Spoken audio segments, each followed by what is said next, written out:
Señor, aquí estamos nosotros, un grupo de pecadores que han creído en tus palabras, que han creído en tus promesas y que hoy vienen con toda reverencia a acercarse a ti para buscar de tu palabra, para buscar de tu dirección, Señor. Sé tú nuestra guía, sé tú nuestro refugio siempre, mi Dios. Y en el nombre de Jesús leemos las Escrituras. Amén y amén. ¿Me permite iniciar haciendo alguna corrección doctrinal de algo que suele ocurrir en las iglesias, por favor? Miren, muchos llegan a las congregaciones cristianas bajo la promesa de que si se vuelven cristianos, Dios solucionará ¿qué? Todos los problemas, que no se enfermarán los niños, que la economía irá creciendo, que no habrán enfermedades. ¿Por qué? Porque Dios es el dueño del oro y de la plata, y si Dios es el dueño del oro y de la plata y yo soy su hijo, entonces no me va a faltar absolutamente nada.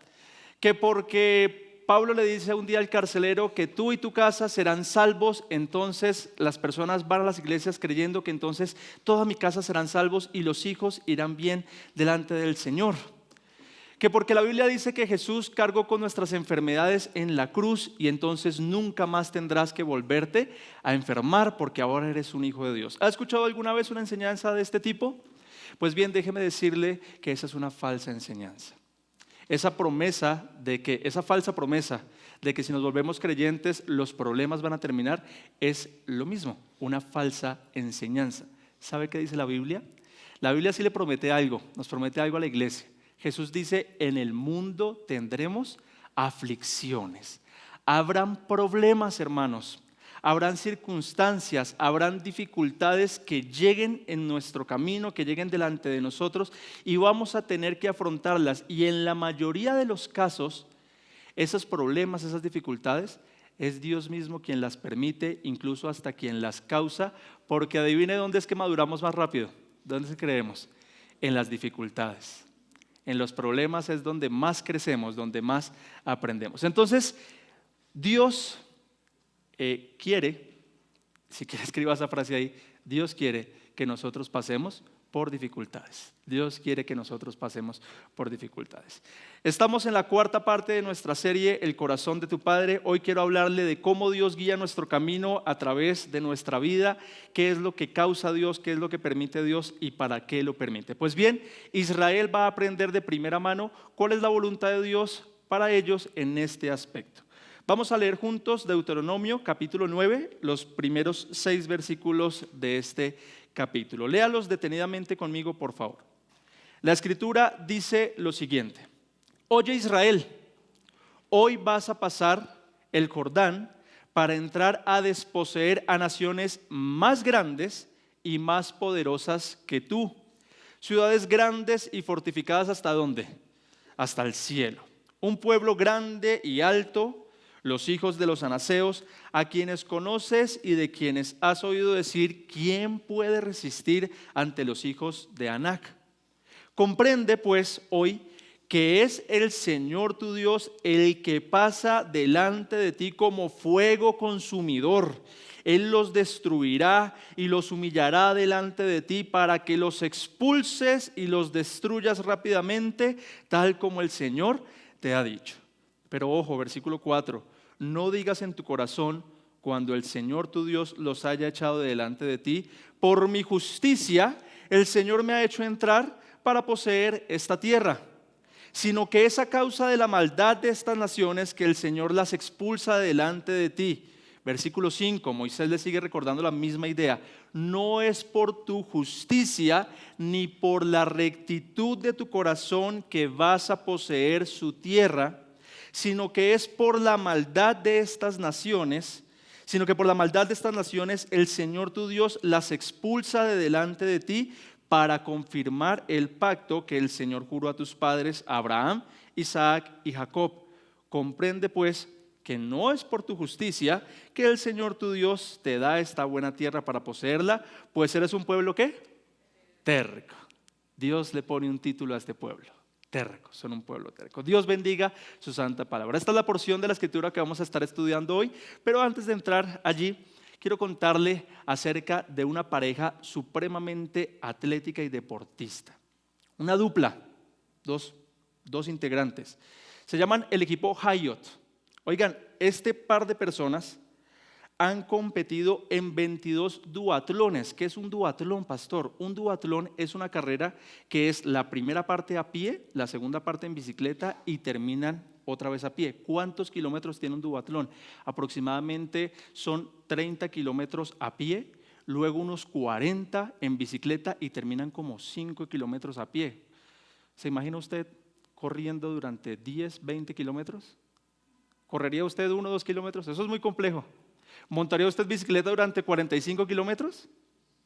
Eso es muy, muy difícil. Y esta pareja ha participado en 22 de esas carreras. Oigan, han hecho 8 carreras de 20 millas. 20 millas son 32 kilómetros. De aquí hasta el Portal del Norte hay más o menos 19 kilómetros. O sea que han corrido más de esa distancia. ¿Hasta dónde llegaríamos nosotros si tuviéramos que correr desde aquí, desde Chía? Creo que no avanzaríamos mucho. 28 de estas carreras de 20 millas, 37 de 10 millas y también han participado entre sus muchas carreras en 160 carreras de 5 millas. Una pareja muy atlética, ¿no? Muy deportista. ¿Cómo se los imagina? Grandes, deportistas, algo delgados, muy bien preparados físicamente. Pues no, déjeme decirle que este equipo Hyatt son este par de personas que aparecen aquí en pantalla. Se los quiero presentar. El papá, el señor que va con el carrito se llama Dick Hyatt y el señor que va en el coche se llama Rick Hyatt. Son papá e hijo. ¿Qué ocurre? Más o menos por allá en 1960 el niño viene en camino, son papás primerizos Dick y su esposa y todo va bien durante el embarazo de este pequeño. Pero cuando el niño va a nacer, por alguna circunstancia compleja, el cordón umbilical se le enreda en el cuello y durante bastantes segundos deja de llegarle oxígeno al cerebro y cuando el niño nace, el panorama es el peor posible. Los médicos utilizan frases como, bueno, su hijo será incapaz de caminar, su hijo será incapaz de llevar una vida normal y hasta les aconsejaron a estos papás primerizos, les recomendamos que dejen a su hijo en un instituto porque aparentemente va a quedar en estado vegetativo por toda su vida. Oiga, estaban estrenando bebé por primera vez. Qué compleja ese panorama, ¿no? Muy angustioso para ellos. ¿Qué decidieron esta parejita, estos papás? Nos vamos a llevar a nuestro niño para la casa y lo vamos a criar como un niño normal. Sabemos que va a ser difícil, pero le vamos a dar mucho amor, lo vamos a criar. Y efectivamente se lo llevaron y a través de que iba avanzando la tecnología lograron conectarle algunas máquinas al bebé, al niño, a medida que iba creciendo para que pudiera comunicarse con ellos. Pero efectivamente el niño no pudo caminar, el niño pues no podía hacer ninguna actividad física y cognitivamente también quedó bastante afectado, pero podía comunicarse con ellos, podía hablar. Tenía 15 años el niño. Estaba en su carrito, en su cochecito allí en la casa junto al papá. Y en televisión apareció que un deportista famoso de los Estados Unidos había sufrido una lesión y había quedado inválido. Entonces, fruto de esa invalidez de ese jugador profesional, él decidió hacer una carrera para recoger fondos y ayudar a otros niños que estuvieran en esa condición. Cuenta el papá en una entrevista que su pequeño lo volteó a mirar y le dijo: papá, yo quiero participar en esa carrera. Dice el papá, yo lo vi con ojos de impotencia, con esos ojos de, hijo, tú no puedes caminar, mucho menos correr. Pero se armó de valor y le dijo, ¿sabes qué dijo? Vamos a participar los dos y le vamos a demostrar al mundo que tu enfermedad, que tu situación no te puede detener. Oiga, y se lanzaron por allá en 1972 a la primera carrera. El papá como pudo montó a su pequeño en un cochecito que se inventó y arrancaron en esa primera carrera y a partir de ese entonces pues han hecho todas esas... han participado de todas esas carreras que le conté al principio. También han participado de triatlones. ¿Sabe qué es un triatlón? Es bicicleta, correr y nadar. ¿Y cómo nadaban? El papá cogía una balsita de esas inflables, ahí ponía el niño, se lo amarraba y el papá iba nadando y con su hijo de atrás y terminaban la carrera. Oiga, asombroso. Les esperaban carreras de mucha inclinación tanto para ascender como descender. Les esperaban terrenos escarpados, les esperaban varias dificultades, pero nunca se vio a este papá diciéndole a su hijo en medio de una carrera: ¿sabes qué? La dificultad que viene por delante es muy grande, entonces mejor te voy a dejar a un lado, yo voy a correr solo esa parte y cuando pase por allí, entonces sí vengo y te recojo y te vuelvo a subir al carrito. No, el papá pasó todas las dificultades junto a su hijo, no lo cohibió de ninguna de esas pruebas complejas que venían por delante. Y déjeme decirle que eso es exactamente lo que hace Dios con nosotros. Dios no nos va a hacer pasar por alto ninguna de las dificultades que vienen delante de nosotros. Por el contrario, Él nos va a coger, nos va a montar en un cochecito y nos va a decir: juntos vamos a pasar por esa dificultad.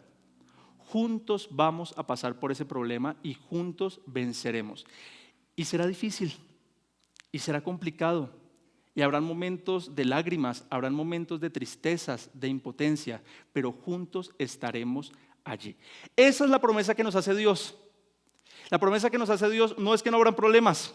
La promesa que nos hace Dios es que aún en esos problemas Él estará presente con nosotros. ¿Cuántos dicen amén a eso? Amén. Dios estará con nosotros en medio de las dificultades. Y resulta que Israel va a entender esto por medio de la enseñanza que le está dando Moisés a este pueblo, y nosotros lo vamos a entender hoy a través de esta enseñanza. Ahora, mientras que Dios va guiando nuestro camino, Él lo hace a través de 3 de sus atributos más importantes. ¿Cuáles son esos atributos? La enseñanza, la idea central que está ahí en su material. Tu Padre Celestial guía tu camino, primero, con verdad, con gracia y fidelidad. A través de esas 3 maneras Dios guía nuestro camino. ¿Qué significa, pastor, que Dios guía mi camino con verdad, con gracia y con fidelidad? Pues de eso quiero hablarle. Escriba por favor como primer punto allí en su material: el Padre guía tu camino con verdad. Deuteronomio capítulo 9, los primeros 2 versículos arrancan de la siguiente manera: oye Israel. ¿Quién está hablando esto? Moisés a este pueblo. Hoy vas a pasar por el Jordán para entrar a desposeer a naciones más grandes y más poderosas que tú, ciudades grandes y fortificadas hasta el cielo, un pueblo grande y alto, los hijos de los anaseos, a quienes conoces y de quienes has oído decir: ¿quién puede resistir ante los hijos de Anac? ¿Sabe qué está haciendo Dios a través de Moisés con este pueblo? Les está diciendo la verdad de lo que se viene.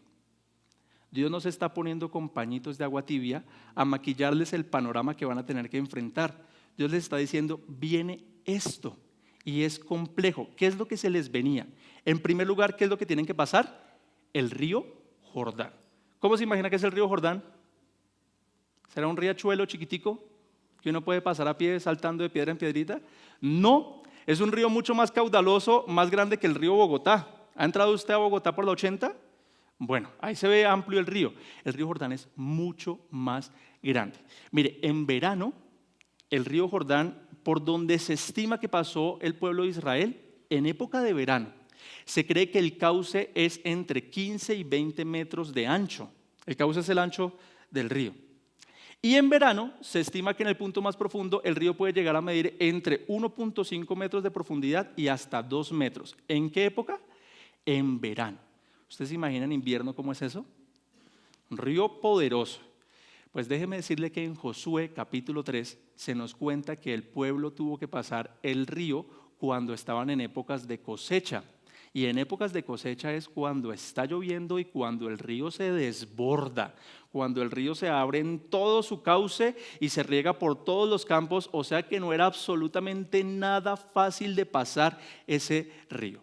¿Ha tenido que pasar ríos caudalosos alguna vez en algún plan de paseo? Yo sí. En el llano hay muchos ríos y a veces uno va a pasear y esos ríos bajan con bastante fuerza. Entonces el primer reto que Dios le dice a este pueblo es que van a tener que pasar por un río como el que se ve en pantalla. Estas son imágenes del 2023, un río bastante ancho. ¿Sí pudo comparar la carretera con el ancho del río? Es un río bastante complejo. ¿Sabe cómo lo van a pasar? ¿Algunos lo han leído? ¿Lo recuerdan? A través de un milagro, porque en sus fuerzas ellos no iban a poder. Estos israelitas que iban a pasar este río no eran los mismos israelitas que habían pasado el Mar Rojo 40 años atrás. Los que habían pasado el Mar Rojo, ¿quiénes eran? Los papás de ellos, la generación anterior, pero toda esa generación ya había muerto en el desierto. Esta generación que tiene que afrontar ahora el río Jordán era una generación totalmente nueva que hasta el momento pocos milagros de Dios habían visto y se iban a tener que enfrentar a semejante prueba de pasar el río Jordán. Ahora, primer reto, pero Dios les dice, no es solo eso, sino que a qué se van a tener que enfrentar. Versículo 1, hoy vas a pasar el río Jordán para entrar a desposeer a naciones más grandes y más poderosas que tú, ciudades grandes y fortificadas hasta el cielo. Israel, no vas a tener que enfrentar a cualquier pelagato, a cualquier nación pequeña que no esté preparada. Vienen naciones grandes, naciones fuertes, que llevan en esa tierra cananea ¿cuántos años? Más o menos unos 300, 350 años creciendo, fortaleciéndose, creando murallas, creando estructuras para defenderse de los posibles invasores. E Israel venía de 40 años por un desierto con palos, con ovejas, con trasteo detrás, con niños, con ancianos. Y Dios le dice, y tú vas a tener que enfrentar a esas naciones grandes y poderosas. Estados Unidos lleva en el poder más o menos unos 150 años. Y mire dónde ha llegado. Estas naciones llevaban allí más de 300 años. Y entre esas naciones cananeas estaban algunas de las más poderosas de todas las regiones, entre ellas Jericó. Jericó era una de las ciudades más fortificadas y más fuertes de la época. Se estima que las murallas de Jericó, en los puntos de mayor fortaleza, esas murallas podían llegar a tener 3 metros de ancho. ¿Usted sabe cuánto es un muro de 3 metros? Con los brazos abiertos uno mide casi 2 metros. O sea que era un muro gigantesco. Y podían llegar a tener hasta 7 metros de altura. ¿Con qué vas a tumbar tú ese muro? ¿Con piedritas? ¿Tirándoles ovejas? A ver si se caía el muro. No, era una ciudad fortificada, era una ciudad compleja, era una dificultad bastante difícil a la que ellos tenían que enfrentarse. Pero noten que Dios no les está maquillando nada de lo que ellos van a tener que vivir. Y no solo eso, sino que entre todas esas grandes ciudades había un pueblo que producía terror y miedo entre todos los que estaban allí. Versículo 2, hay un pueblo grande y alto, los hijos de los anaseos, a quienes conoces y de quienes has oído decir, ¿quién puede resistir ante los hijos de Anac? Permítame le describo un poquito esos anaseos, o qué sabemos de ellos. Un tiempito atrás, Moisés había cogido a 2 espías, ¿lo recuerda? Entre ellos estaban los únicos 2 que no sabemos los nombres, Josué y Caleb. ¿Y cuál es la misión que les da Moisés? Vayan, infíltrense en esa tierra, en la tierra cananea, y vean cómo son los campos, vean cómo son las ciudades, díganos dónde podemos acampar, dónde están las fuentes de agua, como que busquemos una estrategia para que cuando lleguemos allá no lleguemos de brazos cruzados. Estos espías se van para allá durante 40 días y cuando regresan reúnen a Moisés, a Aarón y a todo el pueblo y les van a pasar el informe. El primero en hablar es Caleb y Caleb les dice al pueblo, oigan, definitivamente en esa tierra fluye mana, leche y miel. Es una tierra rica, es una tierra próspera. Hasta les trajeron los frutos de la tierra.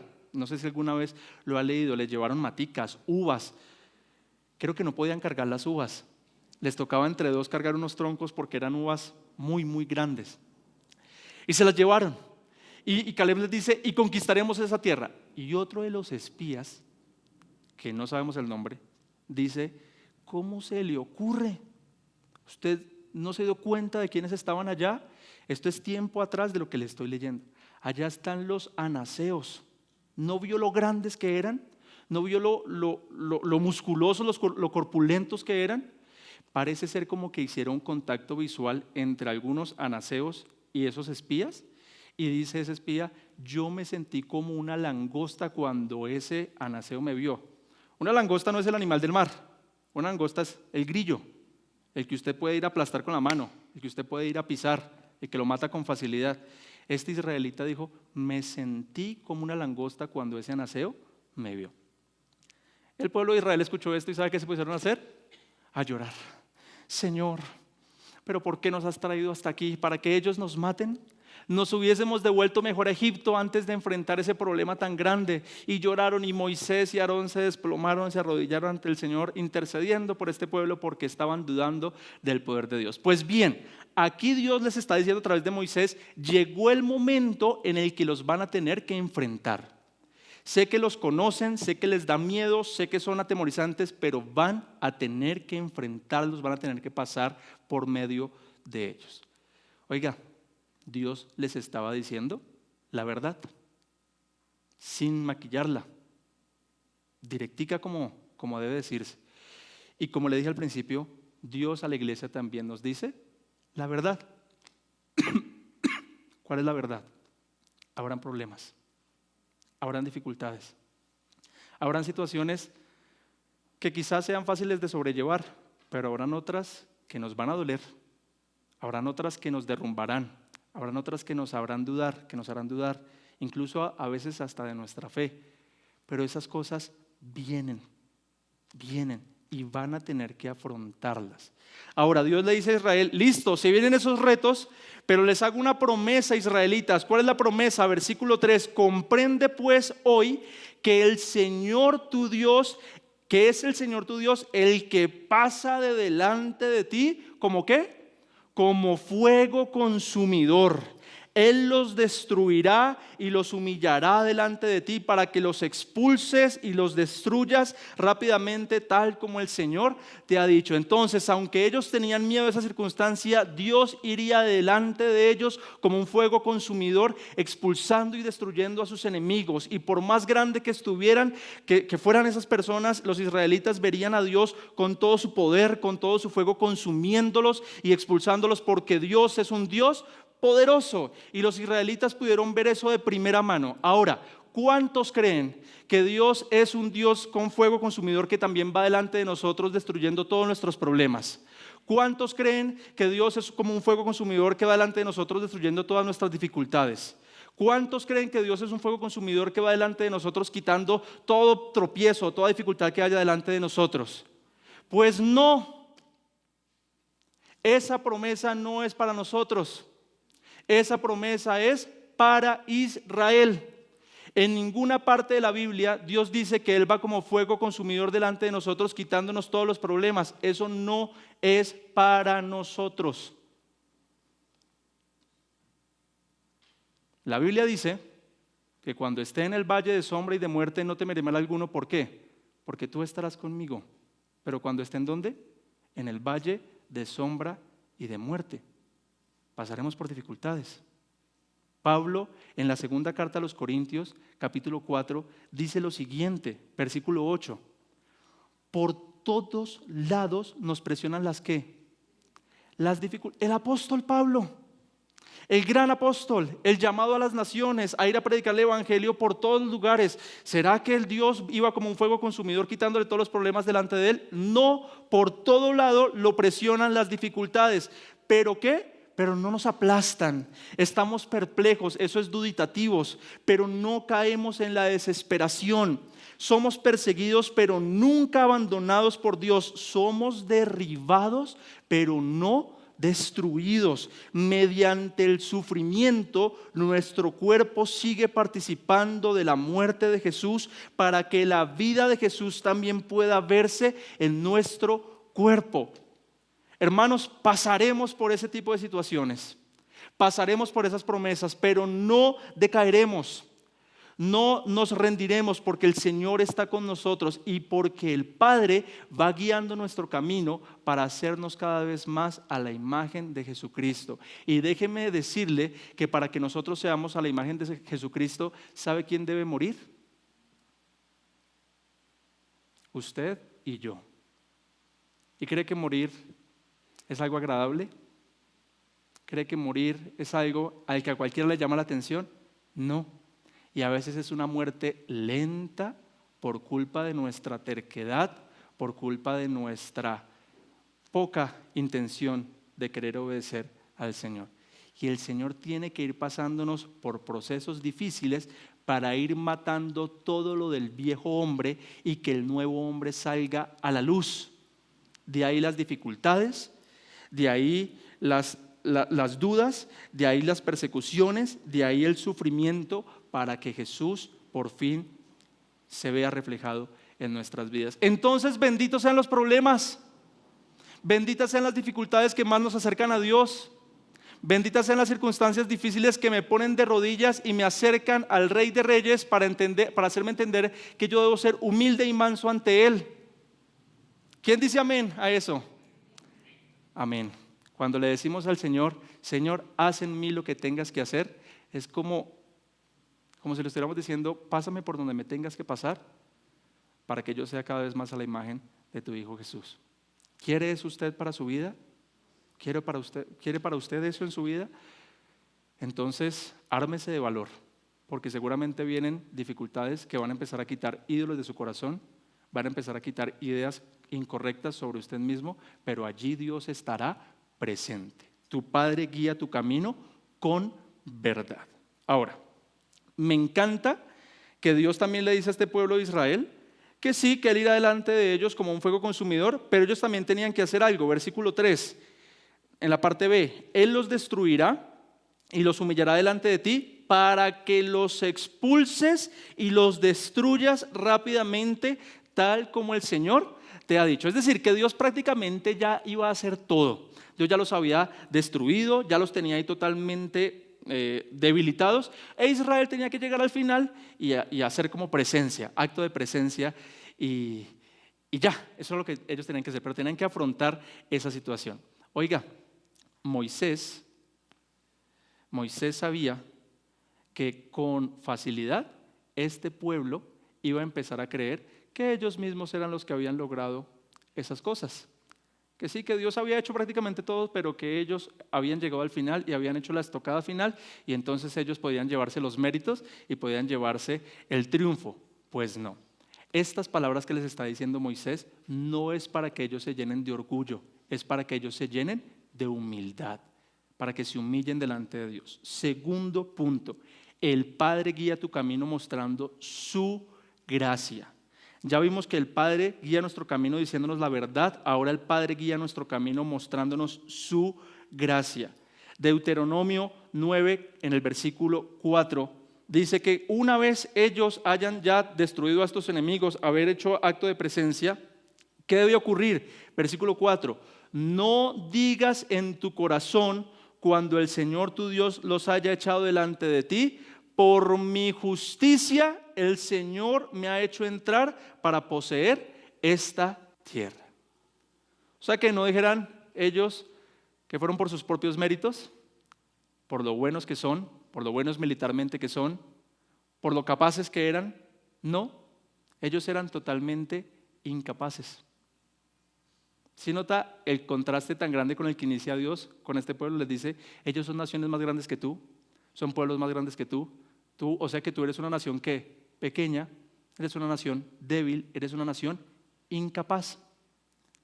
Pero cuando empieces a ver esas victorias en ti, ten cuidado, les dice Moisés, y no vayas a creer que fueron por tus capacidades o por tus méritos, porque tú eres pequeña, tú eres débil, sino que es la bondad del Señor, la gracia del Señor, el que te permitió tener esas victorias. Moisés ya era un anciano de 120 años. Él ya conocía su corazón, él ya conocía su mente y conocía el corazón de ese pueblo.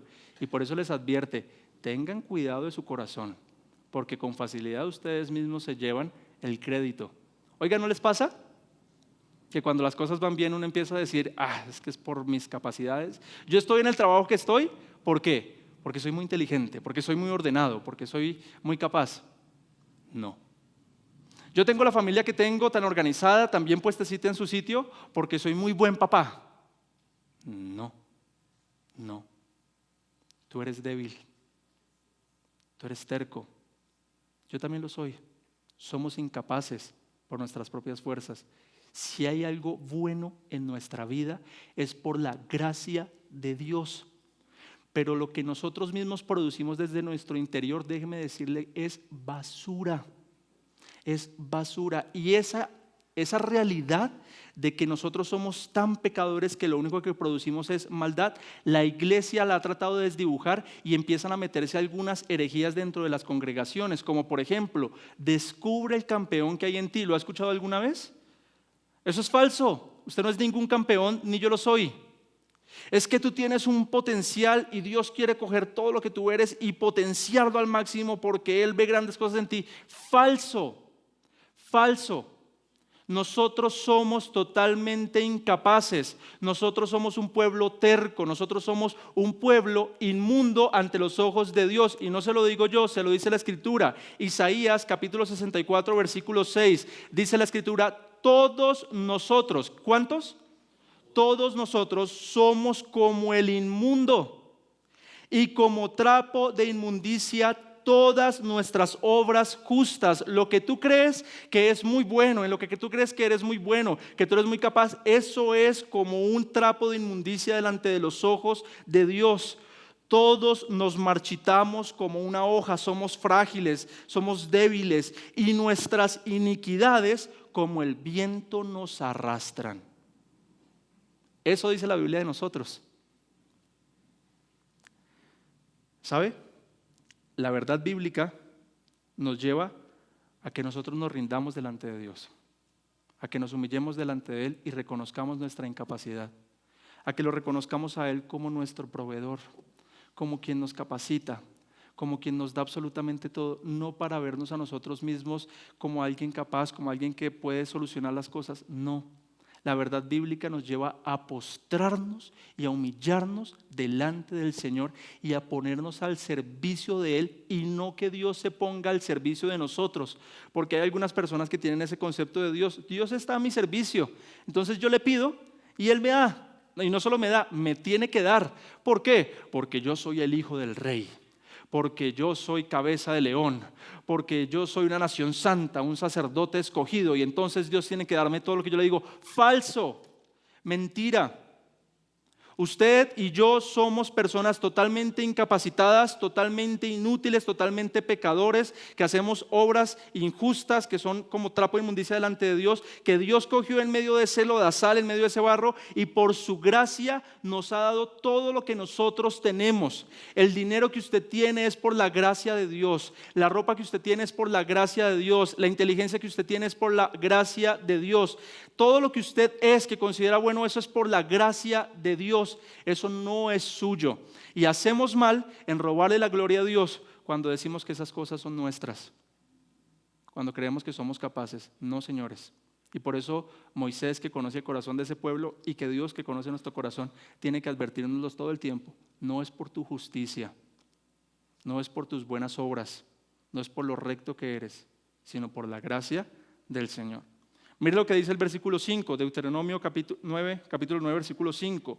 No es por tu justicia ni por la rectitud de tu corazón que vas a poseer su tierra. No es por tu justicia ni por la rectitud de tu corazón. Nosotros sabemos quién era ese pueblo de Israel. Ya lo hemos leído aquí. ¿Se acuerda cómo eran? Tercos. Dios hacía un milagro y al momentico que venía la dificultad ya se olvidaban de Él y querían dejarlo tirado. ¿Y cree que entre nosotros y ellos hay mucha diferencia? No, somos muy similares. Somos un pueblo terco, así que no es ni por mi justicia ni por la rectitud de mi corazón que Dios nos da las cosas, sino que es por su gracia. Y aquí Dios les dice algo tremendo. Dice, continúa diciendo el versículo 5, sino que por la maldad de estas naciones el Señor tu Dios las expulsa delante de ti. Estas naciones llevaban 350 años desobedeciendo a Dios, entregados en idolatrías, entregados en placeres de su pecado, entregados en prácticas lejos de las que Dios les había dicho a la humanidad que debían hacer. Y llegó el momento del juicio sobre ellos.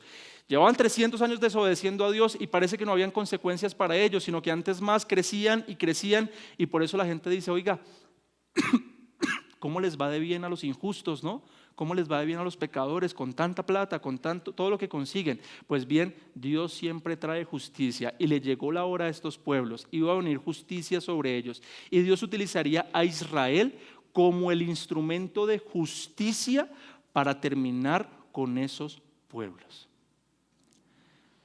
¿Qué tan consciente es usted de que todos los pecados tienen consecuencias? Sí, todos los pecados traen consecuencias. Las consecuencias eternas, Cristo nos exonera de ellas al creer en Él. Él paga las consecuencias eternas de nuestro pecado. Pero aquí en el mundo también a veces tendremos que pagar las consecuencias de nuestros malos actos. Y en ocasiones Dios utiliza a sus hijos para traer las consecuencias sobre el pecado de los demás. Pastor, ¿qué está diciendo? ¿Qué significa eso? ¿Por qué cree que en ocasiones Dios le permite enterarse de que un hermano de la iglesia, por ejemplo, está haciéndole infiel a la esposa? ¿Qué va a hacer usted con esa información? ¿Quedarse callado?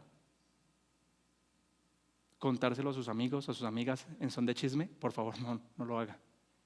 No, Dios a veces permite que usted se entere de esas cosas para que usted siga el orden bíblico. Usted tiene que ir a hablar con esa persona y decirle: estás fallando, estás haciéndole infiel a tu esposa. ¿Y sabe yo qué haría? Yo le digo: vamos a empezar un proceso de restauración, pero tienes que contarle a tu esposa. Y si tú no le cuentas, yo le cuento. Así que, señores, no me vayan a ver como su enemigo, por favor. Pero si yo un día los veo o me ven a mí en pecado, espero que sigamos el orden bíblico. Y el orden bíblico es sacar a veces a la luz el pecado.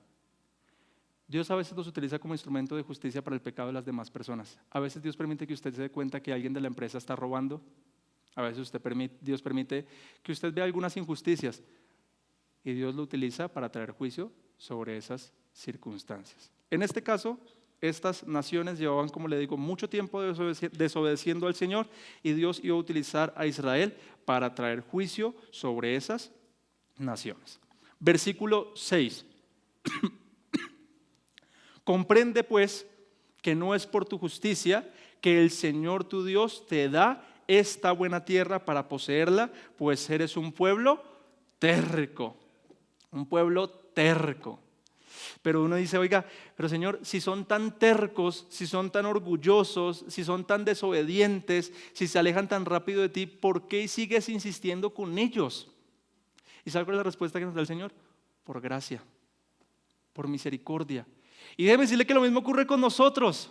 Tendríamos que preguntar al Señor todo el tiempo: si me conoces tan bien, si sabes que soy tan terco, si sabes que soy tan orgulloso, si sabes que estoy tan inundado de pecados, ¿por qué sigues insistiendo en mí? ¿Por qué me sigues atrayendo a la iglesia? ¿Por qué no dejas que ocurra lo que dice Romanos 1, que a algunos los entregó en sus pecados para que se perdieran y no tuvieran oportunidad de salvación? ¿Por qué no haces lo mismo conmigo si soy tan rebelde? Y la respuesta de Dios es que por gracia estoy insistiendo contigo, porque tengo misericordia de ti, porque tengo bondad de ti. Entonces, si tú estás hoy aquí en la iglesia, no es porque tú dijiste: voy a ser cristiano y voy a ser el mejor cristiano. No, es porque la gracia del Señor te alcanzó y Él te atrae todos los días con lazos de amor, con cuerdas de ternura, para que te acerques cada vez más a Él. Pero la única manera en que tú no te vas a volver orgulloso ante esa situación es que te acuerdes de dónde te sacó el Señor y cuál es incluso tu presente. Eso le dice Moisés al pueblo: eres un pueblo terco. Versículo 7. Acuérdate. Le dice Moisés a este pueblo: acuérdate, recuerda, porque se nos olvida con frecuencia. No olvides cómo provocaste a ira al Señor tu Dios en el desierto. Desde el día en que saliste de la tierra de Egipto hasta que ustedes llegaron a este lugar, han sido rebeldes contra el Señor. Hasta en Horeb, que Horeb era hace poquito, casi que en el presente de lo que estaba ocurriendo. Hasta en Horeb provocaron a ira al Señor, y el Señor se enojó tanto contra ustedes que estuvo a punto de destruirlos. Entonces acuérdate de dónde te sacó el Señor, quién eres en tu presente, para que no se te vaya a ocurrir que es por tus méritos, que es por lo bueno que tú eres, que estás donde estás, sino que es la gracia de Dios que te tiene en este lugar. Y lo mismo ocurre con nosotros en el Nuevo Testamento. Tito, eso ya es en el Nuevo Testamento. Pablo le escribe a este personaje, a Tito, y es para toda la iglesia. ¿Qué dice el versículo 3? Porque nosotros también en otro tiempo, ¿cómo éramos? Necios. ¿Hay algún necio aquí todavía? Desobedientes, ¿Alguno ha desobedecido alguna norma de tránsito esta semana? Extraviados, esclavos de deleites. Oigan, yo estoy en ese proceso, pero tenemos que tener cuidado con la comida. La comida fácilmente puede volverse un pecado si no le damos un buen manejo y nos vuelve esclavos a ese deleite. Entonces mi situación emocional, mi temperamento depende de si como rico o no. Entonces el día que me toca comer arroz con huevo, ¿estoy de mal genio? No podemos ser esclavos de deleites. Éramos esclavos de deleites y placeres diversos, viviendo en malicia, en envidia, éramos aborrecibles y nos odiábamos unos a otros. Eso era antes, aunque algunos de nosotros como que todavía nos quedan unos rezagos de eso que éramos antes, ¿cierto? Entonces también puede ser incluso nuestro presente. Pero cuando se manifestó la bondad de Dios nuestro Salvador y su amor hacia la humanidad, Él nos salvó no por las obras de justicia que nosotros hubiéramos hecho, sino conforme a ¿qué? A su misericordia. No somos perita en dulce, ni éramos ni lo somos, pero el Señor nos salvó por su misericordia, por medio del lavamiento, de la regeneración y la renovación por el Espíritu Santo. Oigan, Dios va guiando nuestro camino, diciéndonos la verdad de que vienen dificultades, vienen problemas, pero también con gracia, con gracia. ¿Se imaginan que Dios quitara esa gracia de nosotros? ¿Cómo sobrellevaríamos las dificultades y los problemas cuando lleguen si el favor de Dios no estuviera con nosotros? Nos derrumbaríamos completamente. No podríamos. Pero la gracia del Señor ha estado con nosotros todos los días. Todos los días. Nunca olvide eso. Y el tercer atributo de nuestro Señor con el que Él nos guía es: el Padre guía tu camino con fidelidad. Dios es fiel.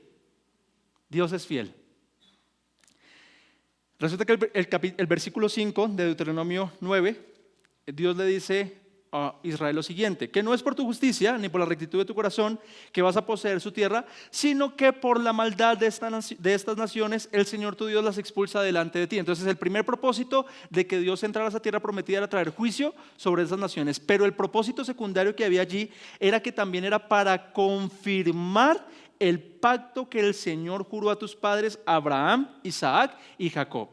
Abraham, a unos 700 años antes de estos acontecimientos, Dios le había prometido: te daré esa tierra, esta tierra será tuya.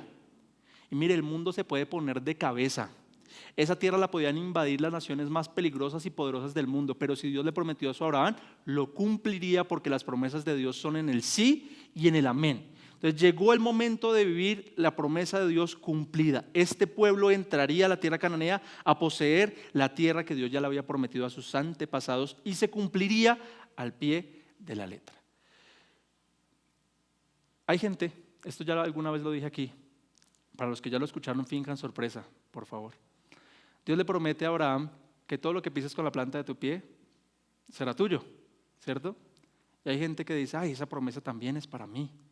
Y entonces se van a pisar lotes, se van a pisar casas.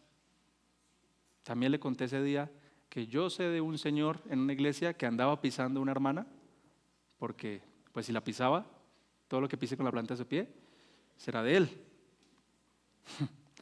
¿Sabe qué ocurre? Que esas promesas eran ¿para quién? Para Abraham, no son para nosotros.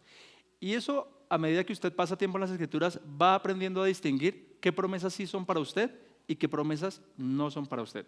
Rápidamente, por ejemplo, el carcelero. ¿Se acuerda que Pablo está en la cárcel allí y tiene una conversación con el carcelero y le dice: vete, que tú y tu casa serán salvos? Entonces la gente dice: reclamo esa promesa para mí, porque todos los de mi casa serán salvos. No.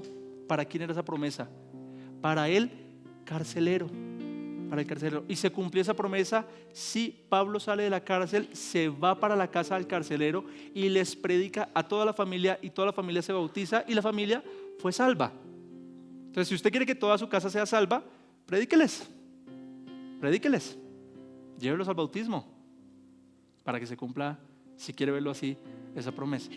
No todas las promesas son para nosotros. En este caso, Dios le está diciendo a Israel: llegó el momento de confirmar esa promesa que le hice a tu antepasado y la vas a ver. Pero sí hay algunas promesas para nosotros y le quiero recordar tan solo una. Jesús, nuestro Salvador, el verdadero, el camino, la vida, nos prometió a todos nosotros lo siguiente en Juan capítulo 10, versículo 28 y 29: yo les doy vida eterna. ¿Cree usted en esa promesa? Jesús nos da vida eterna y jamás perecerán. Aquí Jesús está hablando en el contexto de que Él es el pastor y que Él tiene algunas ovejas y que esas ovejas a Él les da vida eterna y esas ovejas jamás perecerán. Oigan, y esas ovejas sí que pasan por dificultades, sí que pasan por problemas. ¿Cómo son las ovejitas? Tercas, testarudas, cegatonas, débiles, se enferman con facilidad. Bueno, Jesús está diciendo que nosotros somos como esas ovejas, pero Él, que es el buen pastor, el que Él es todopoderoso, lleno de gracia, lleno de verdad, lleno de misericordia, nos dice: yo como su pastor no dejaré que ninguna de ustedes perezcan.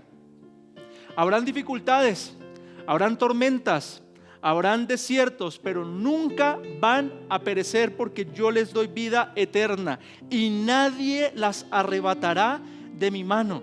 Hay gente que piensa que el diablo y Dios están como haciendo pulso y midiendo fuerzas a ver cuál de los dos es más fuerte. Mentira. Dios es infinitamente más poderoso que el diablo. El diablo existe y es verdad que está como león rugente buscando a quien devorar, pero él nunca podrá hacerle frente al Dios soberano y dueño de este universo. Entonces, por más que hayan ataques del enemigo, por más que hayan ataques de personas que estén a nuestro alrededor y nos quieran hacer daño, no nos arrebatarán de la mano de nuestro Señor. Es una promesa para nosotros y tenemos que creerla. Cuando asalten las dudas, cuando asalte la angustia, cuando asalte la ansiedad, recuerde que estamos en el rebaño del Señor y Él no permitirá que nosotros perezcamos. Él nos protegerá. Y más grande aún, versículo 29, oiga, somos un regalo del Padre para Jesús. Mi Padre me las dio. ¿Cómo trata usted los regalos que le dan? Cuando su esposo le regala el carro que tanto quiere, ¿cómo lo va a tratar el carrito que tanto quiere? ¿Sí quieren un carro, esposas? Ninguna dijo amén. Amén, lo proclamo. Oigan, los regalos uno los recibe con alegría, y nosotros que somos pecadores y emocionales, la alegría nos dura a veces poco, ¿no? Pero usted se imagina la alegría de Jesús recibiendo ese regalo de Dios para Él. ¿Cuál es ese regalo? Nosotros. El Padre nos usa a nosotros como un regalo para Jesús, y Jesús nos recibe con alegría y nos protege y nos cuida. Y resulta que ese Padre que se las dio es mayor que todos, que cualquier dificultad, que cualquier problema, y nadie las puede arrebatar de la mano del Padre. Y dígale: lo que se regala no se pide, lo que se regala no se entrega ni se regala, no. Estamos ya en la posesión de Jesús y nada nos podrá arrebatar de la mano de nuestro Señor.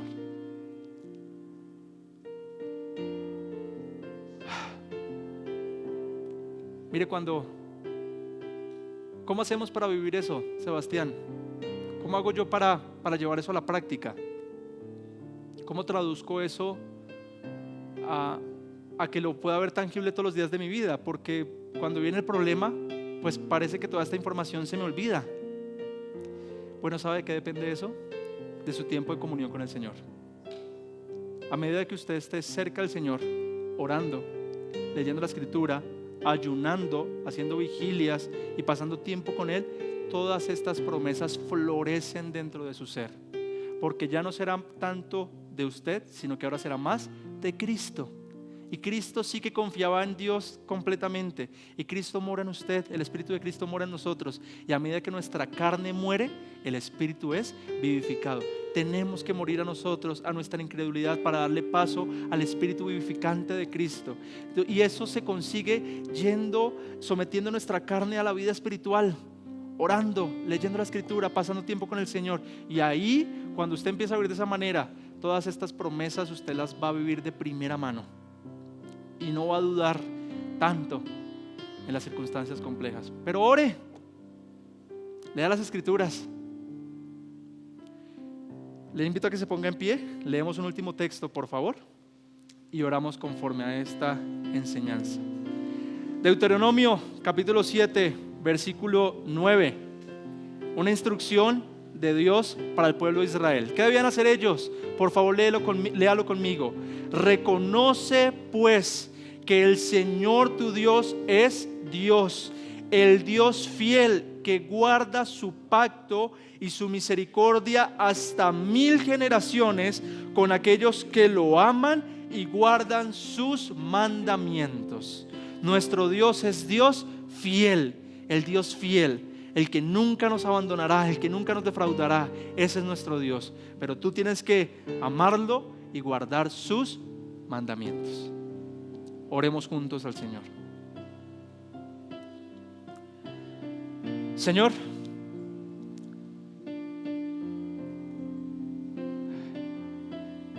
tres verdades. La primera verdad y la más grande es que creemos en que tú estarás con nosotros en medio de las dificultades. Y tú sabes que estamos viviendo hoy. Tú sabes cuál es la situación de cada persona que está en este lugar. Quizá enfermedad, quizá necesidad económica, quizá problemas matrimoniales, los niños enfermos. Esas son verdades que vemos tangibles todos los días, Señor. Hay problemas, pero creemos en esa verdad preciosa de que tú estás con nosotros en medio de esa situación y que tu misericordia, tu mano, tu poder están allí cuidándonos, protegiéndonos. Mi Dios, yo creo completamente en que tú eres un Dios de milagros, que tú eres el mismo Dios que hacía milagros en el Antiguo Testamento, que los hiciste a través de Cristo con los apóstoles, y que eres el mismo Dios que puede hacer milagros hoy, pero que esos milagros no dependen de que nosotros te los reclamemos o te digamos, no, esos milagros dependen de tu soberana voluntad. Pero mi Señor, conforme a eso que te estoy diciendo, yo creo que hoy tú puedes hacer un milagro en las vidas nuestras, mi Dios. Te rogamos que si tú quieres, que si es tu voluntad, toques nuestras vidas y hagas los milagros. Escucha hoy las peticiones de tu pueblo, de tu iglesia que te está hablando, que está clamando a ti, mi Dios, y obra conforme a tu misericordia, conforme a tu bondad. Pero aún si no los hicieres, seguimos creyendo que tú eres Dios, que tú eres Dios fiel, que eres Dios soberano y Dios eterno, quien está en control de todas las cosas. Y creemos, Señor, también esa promesa de que todo lo que nos ocurre para los que te amamos es para nuestro bien, Señor. Y benditas sean las dificultades que nos acercan a ti y que nos humillan delante de ti, Señor. Muchas gracias por esta enseñanza de hoy, por lo que nos hablaste a través de esta porción de la Escritura. En ti creemos, en ti confiamos, en el nombre de Jesús. Amén y amén.